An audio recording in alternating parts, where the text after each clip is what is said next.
Hey, what's going on, guys? Sean here, living the corporate pilot life. It is Tuesday, so I owe you guys a Tech Tuesday video. Didn't get one out last week, so I apologize for that. We were slammed at work trying to get a lot of stuff accomplished, so I just couldn't get around to it. But I wanted to get one out this week on something that's been asked a few times in the comments and in the emails, and that's about pilots' physical condition and medical requirements and things like that. I've been asked, are pilots required to work out or eat a certain diet regimen or something like that? And none of that's required. There's nothing requiring pilots to exercise regularly or anything like that. If you've walked through the terminals, at the major airports, you've seen some pretty good-sized pilots out there that are still flying that don't look like they've worked out in a while. Obviously, it's a good idea to exercise regularly. I don't exercise as much as I should, but I'm getting there. And same with diet, we try to eat healthy as much as we can, but let's face it, when we're on the road for, 10, 12 days straight, fast food sometimes becomes a necessity to keep us moving.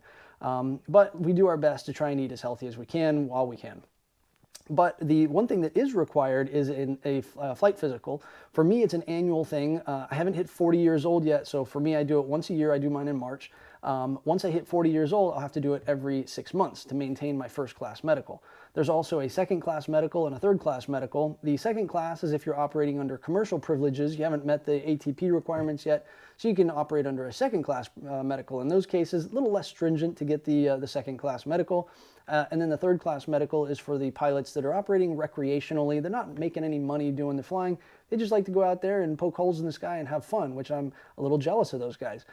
For the younger version of the third class medical, you only have to do it every 5 years. And I think for the older version, I believe it's 3 years on that. Don't deal with that too much. Like I said, we do everything with the first class medical for the professional side for us.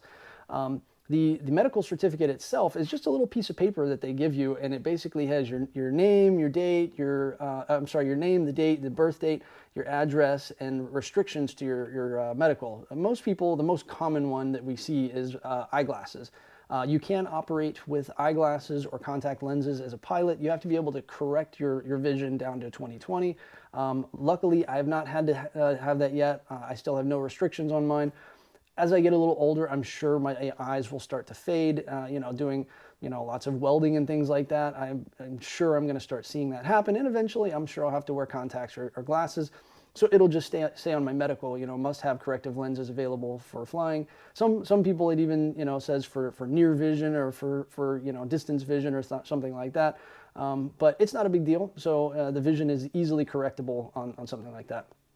Another thing that we have to deal with, I just did my first EKG this year. I turned 35 earlier this year, so I did my first EKG as a baseline. I don't do it again until I'm 40, and then it becomes more of a regular thing. I've never done an EKG for anything, flight physical or otherwise, so it was an interesting experience. They put the little electrodes on your chest, and you got to lay there perfectly still and measure your heart.